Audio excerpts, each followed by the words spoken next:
Coaching for me started many years ago when I found myself, I had a meteoric rise to my first general manager role before I was 30. It was a very exciting time, but of course the reality was it's very lonely and it's also very scary.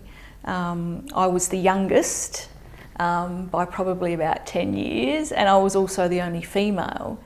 How do I know, if I'm doing a really good job? Because of course no one ever gives you that feedback. So a good friend and colleague of mine suggested that I look into getting an executive coach. So my first very quick benefit from coaching after my first session was being able to sort out fact from fiction. So a lot of what I was believing and seeing was based on my own was based on what I thought to be true, but actually wasn't based on reality. Being a really good coach is not about telling people what to do, and it's certainly not about giving people the answers.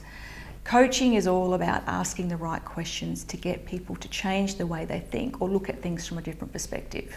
When you look at something from a being curious position, it keeps you interested in wanting to learn more.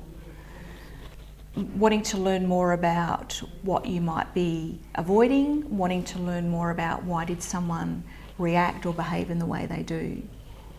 So that curiosity of what held people back from doing great things was really what got me into coaching in the first place.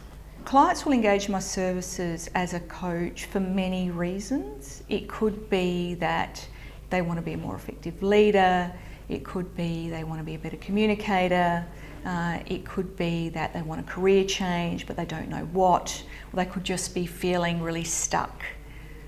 I'm really passionate about being able to get people to recognise and connect with their own hidden talents. When you truly listen and when you truly listen to someone's potential, then you're able to connect with and easily identify with not only what their true direction or true path should be, but also what is holding them back from achieving that.